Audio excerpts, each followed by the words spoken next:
The title of the essay is What ANZAC Day Means to Me in 2026.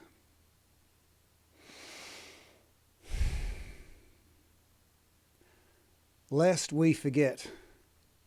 But what do we remember? In a world where outrageous headlines give us a 24/7 bombardment of our senses, does anything actually stay with us? I mean, we say, lest we forget, every year. We stand still, we bow our heads, and we say, we shall remember them. But do we really? Or has our modern world of 2026 trained us to consume so much so fast that we can't slow down long enough to actually feel what those words mean? Modern Australia was shaped by war. That part isn't up for debate. World War I, World War II, stories of courage, sacrifice, mateship, a national identity forged under pressure. But here's the part that doesn't get said as often. Was it worth it? What did we gain compared to what we lost? Not in a textbook, not in a speech, but in real terms. Lives, sons, daughters, futures that'll never get lived. Was it courage on our part or stupidity?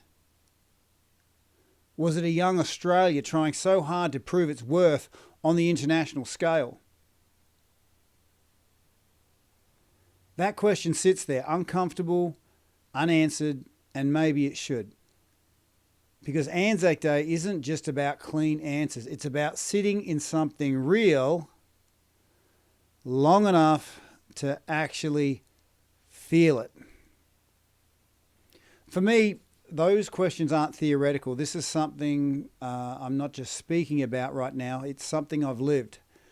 Deployed to Afghanistan 2009 with the Australian Special Forces Commandos. There was a lot of night operations, mountainous terrain, and brothers lost. I remember on this one dark night, we received intel that a RPG, a rocket-propelled grenade ambush, was waiting for us up ahead. There was no alternate route. We had to go through this. And it's standard procedure to move all the heavily armoured vehicles to the rear of the convoy. That's where the attackers normally target. Except in the rush and confusion, we got cut off. We became the rear vehicle in that convoy. Our vehicle had no armour. It was just a four-wheel drive with the roof cut off and a few machine guns bolted on. In that moment, everybody in that vehicle knew this is how it ends. And you notice strange things when you think you're about to die. How that voice of your mate sounds so Aussie, even though you're halfway around the world. And the way your hands feel, heavy, slow, like they don't belong to you anymore. And fear doesn't feel like panic. It feels like physical shutdown. Like your mind and body start disconnecting. Our vehicle commander told us straight. He said, fellas, if this goes the way I think it will, it's been a pleasure serving with you. There was no drama, just truth, with a layer of courage and honour in the face of certain death. There was no pause button in moments like that. You can't just keep scrolling and hope it goes away.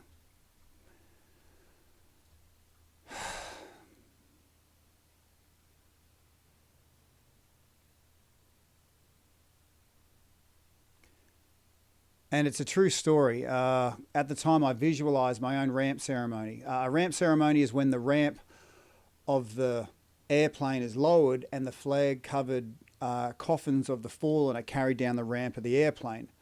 The thought hit me then, you know what? When our dead bodies get home, they're going to carry us down the ramp of this airplane with all this BS ceremony, all because we got cut off in traffic.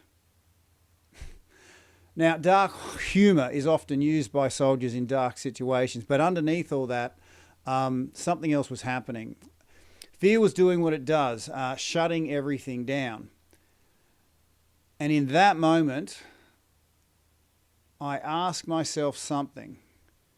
Do I know anyone who has done this before? At first, nothing.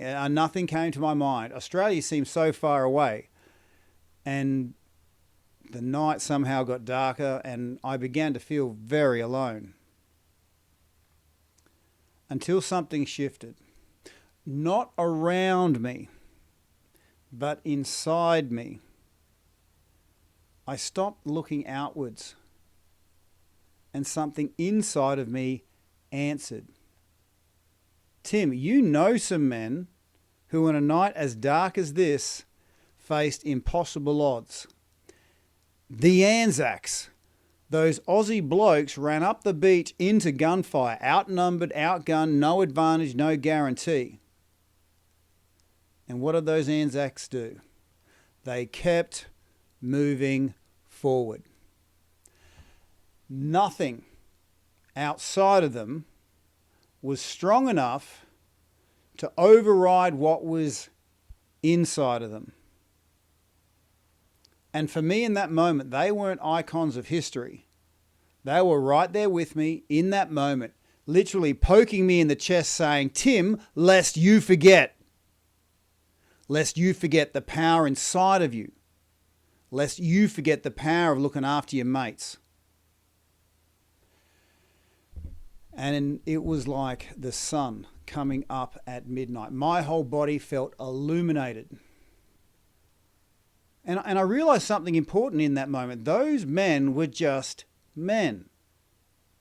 Ordinary people, but very deeply connected.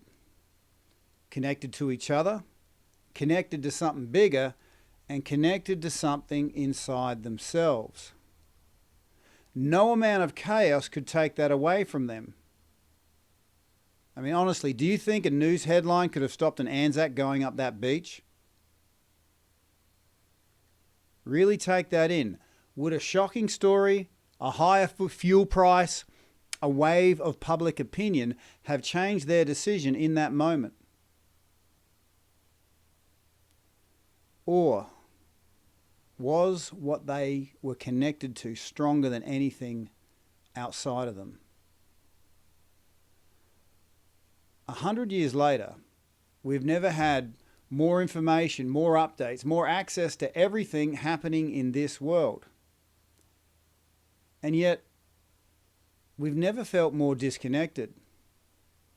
We carry the world in our pockets, and with that, all the constant wars, politics, crisis, and division. And I do believe that does something to us. It keeps us in this threat response, always reacting, always bracing, always tired. We get paralyzed and then polarized. It's like we've become a world standing around a table, staring at one cake, and we're stressing about who gets the biggest slice, completely forgetting we can make our own. However, when we're connected, something inside changes. We no longer just react. We create. We expand. We build. We give generously. And that's what the ANZACs had. And that's what the ANZACs gave. They didn't have comfort. They didn't have certainty. They had connection. And from that came those powerful actions history remembers. And that's why ANZAC Day matters, not just because of what happened, but because of what it shows us. One morning a year, everything slows down. We stand there in the dark, cold air, quiet. Usually raining. However, there are no notifications, no noise, no doom scrolling. And for a moment, we're not out there. We are in here. And maybe that's the point. Maybe Anzac Day isn't just about remembering the Anzacs and those who have fallen.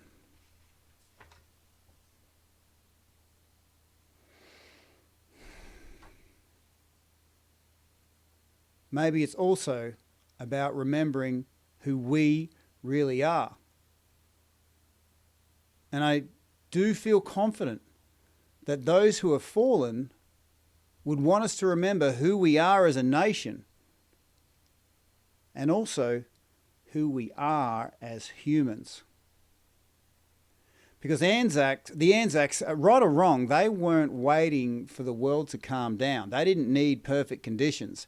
They didn't wait for certainty because they had something so much stronger.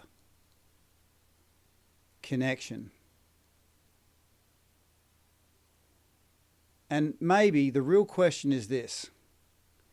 In 2026, do we still have that?